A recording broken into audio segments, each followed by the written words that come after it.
Gold buyers, మీ కష్టాల్లో నమ్మకమైన మీ ఆత్మీయ నేస్తం.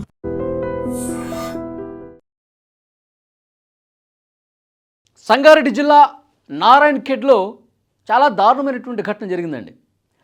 భార్య ప్రియుడి మోజులో పడి భర్తను దారుణంగా చంపేసింది. మనం ఈ మధ్యకాలంలో ఎక్కువ వింటా ఉన్నాం. భార్యలు భర్తల్ని చంపేస్తున్నటువంటి ఉదంతాలు పెరిగిపోతూ ఉన్నాయి.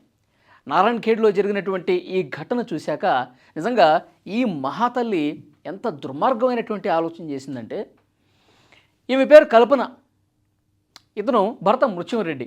13 సంవత్సరాల క్రితమే వీళ్ళకి పెళ్ళయింది. 2 పిల్లలు కూడా ఉన్నారు.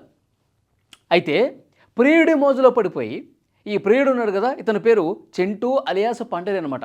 ఇతని మోజులో పడి భర్తని ఈ ప్రపంచంలో లేకుండా చేయాలి, మనకి అడ్డొస్తున్నాడు, మన సుఖాలకి అడ్డుపడతా ఉన్నాడు, మనం హ్యాపీగా ఉండాలంటే, మనం ఈ అక్రమ సంబంధం 10 కాలాల పాటు మంచిగా కొనసాగించాలంటే భర్త ఉండకూడదు, భర్త భయం మనకు ఉండకూడదు, కాబట్టి భర్తను చంపేద్దామని చెప్పి ప్లాన్ చేసుకుని చాలా దారుణంగా, చాలా ఒక రాక్షస మనస్తత్వంతో, ఒక సైకోలాగా ఆలోచన చేసి ప్రియుడితో కలిసి భర్తను చంపేసింది. ఈమె, ఈ మహాతల్లి నారాయణఖేడ్లో ఒక ప్రైవేట్ హాస్పిటల్లో నర్సుగా పనిచేస్తుందండి. అక్కడ పరిచయం అయ్యాడు ఇతను చింటూ. ఈ భర్త ముత్యమరెడ్డి ఏమో ఈ బోర్ మోటార్ల మెకానిక్ పని చేస్తూ ఉంటాడు. ఓకే, ఈమె నర్సుగా పనిచేస్తుంది కదా, ఆమె పనిచేసేటటువంటి హాస్పిటల్ దగ్గరే వాళ్ళ ఊరికి సంబంధించినటువంటి వ్యక్తే ఈ చింటూ అలియాస్ పండరి. ఇతని పేరు పండరి అనమాట, చింటూ అని పిలుస్తారంట. సో వీళ్ళిద్దరూ పరిచయం, ప్రేమగా మారటం. ఇంకా ప్రేమ ఏంటి, ఆల్రెడీ పెళ్ళై 2 పిల్లలున్న ఈమె కేవలం తన సంబంధం కొనసాగించడం కోసం, తమ కామ వాంఛలు తీర్చుకోవడం కోసం అక్రమ సంబంధం పెట్టుకొని వివాహేతర సంబంధం కొనసాగిస్తూ భర్తని చంపేశారు. ఈ నెల 17వ తారీఖు ప్లాన్ గీశారండి. వాళ్ళు గతం నుంచి ఒక ప్లాన్లో ఉన్నారు. ఏ విధంగానైనా అడ్డు తొలగించుకోవాలి, నా భర్త ముత్యమరెడ్డిని చంపేయాలి అని చెప్పి కొన్నాళ్ళ క్రితం నుంచి వాళ్ళు ప్లాన్ చేస్తూ ఉన్నారు. టైం చూసుకొని, ఏ టైం అయితే మనకి కరెక్టో, ఏ టైం అయితే అసలు ఎవ్వరికీ తెలియకుండా ఇతన్ని మనం చంపేయాలని చెప్పి ప్లాన్లు గీసుకుంటూ ఉన్నారు, ఫోన్లు మాట్లాడుకుంటూ ఉన్నారు. అయితే 17వ తారీఖు రాత్రి ప్లాన్ అమలు చేసేందుకు సిద్ధమైపోయారు.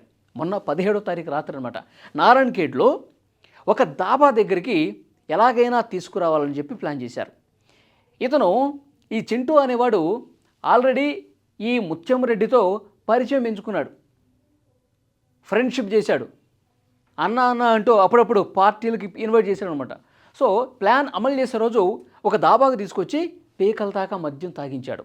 అంటే ప్లాన్ ప్రకారమే 17వ తారీఖు రాత్రి ఏ రకంగానైనా సరే ముత్యంరెడ్డిని చంపేసేయాలి అని చెప్పి వీళ్ళిద్దరూ, కల్పన అలాగే ఈ చింటూ, ఇద్దరు కూడా ఫోన్లు మాట్లాడుకొని ఆ దాబా దగ్గరికి తీసుకొచ్చి ఫుల్గా ప్లాన్ ప్రకారం మద్యం తాగించి ఆ దాబా నుంచి కొంచెం దూరం తీసుకెళ్ళిన తర్వాత ఫోన్ చేసి పిలిపించాడు. ఎవరిని? కల్పనను కూడా పిలిపించాడు. ఇద్దరూ కలిసి చాలా దారుణంగా, అప్పటి వరకే మద్యం మత్తులో మునిగిపోయినటువంటి ముత్యమరెడ్డిని చాలా దారుణంగా ఇద్దరు కలిసి కొట్టి చంపేసి, ఆ దాబాకి సమీపంలో అంతా ఓపెన్ ఏరియా, పంట పొలాలు ఉంటాయి, అక్కడికి ఒక జేసీబీని తీసుకొచ్చి ఆ జేసీబీతో పూర్తిగా అక్కడ మట్టి తవ్వించి ఈ ముత్యమరెడ్డి శవాన్ని అందులో వేసి కప్పెట్టేసి చేతులు దులుపుకొని ఎవరిళ్ళకు వాళ్ళు వెళ్ళిపోయారండి.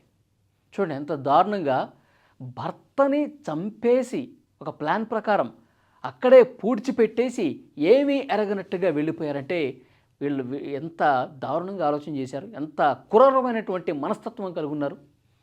ఈ మహాతల్లి ఏం చేసిందంటే 17వ తారీఖు పని పూర్తి చేసింది కదా, 18వ తారీఖు ఏమీ ఎరగనట్టు పోలీస్ స్టేషన్కి వెళ్ళిందండి.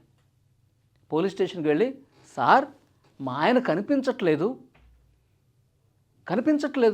మీరు రాత్రి నుంచి నేను వెతుకుతానే ఉన్నాను, మా బంధువులకు చెప్పాను, తెలిసిన వాళ్ళందరికీ చెప్పాను, వెతికి నాకు ఇంకా ఓపిక నశించింది, నా భర్త ఎక్కడున్నారో మీరే వెతికి పెట్టండి సార్, నా భర్తను నా దగ్గరికి తీసుకురండి సార్ అని చెప్పి పోలీసుల దగ్గరికి వెళ్ళి కేసు పెట్టింది.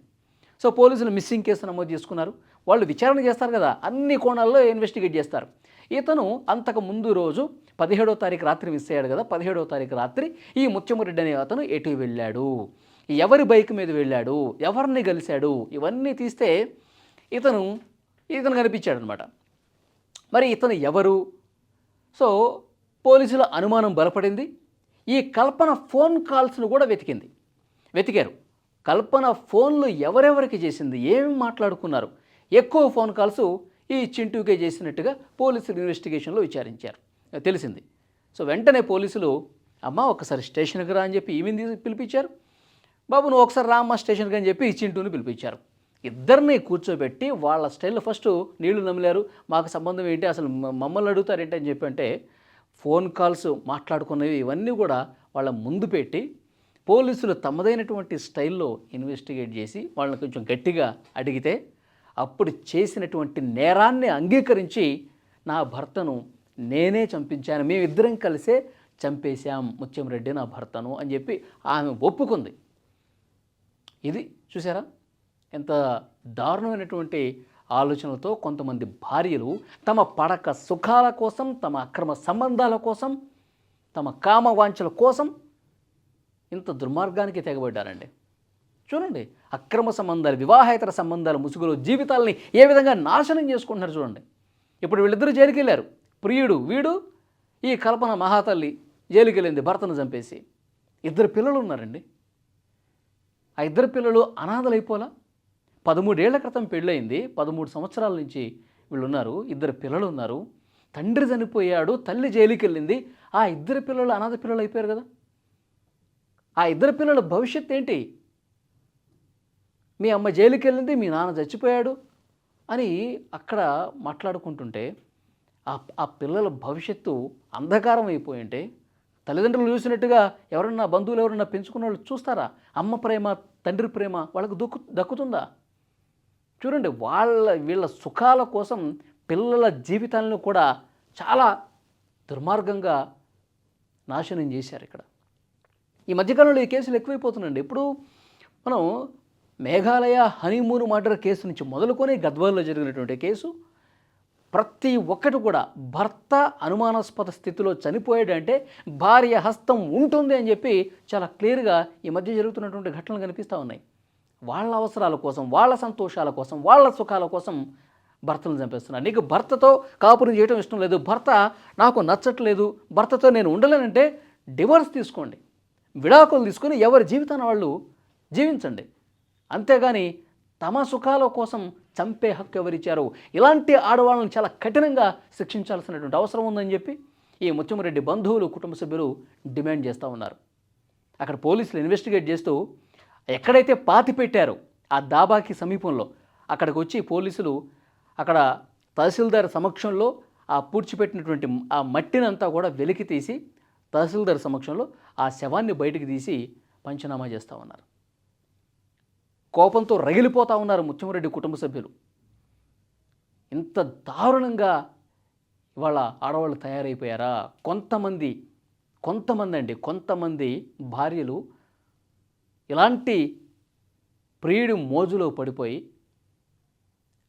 హత్యలు చేస్తున్నారు, జైళ్ళకు పోతూ ఉన్నారు, జీవితాలు నాశనం చేసుకుంటున్నారు. వాళ్ళ జీవితం నాశనం అవటమే కాకుండా పిల్లల జీవితాలను కూడా పూర్తిగా నాశనం పట్టిస్తూ ఉన్నారు.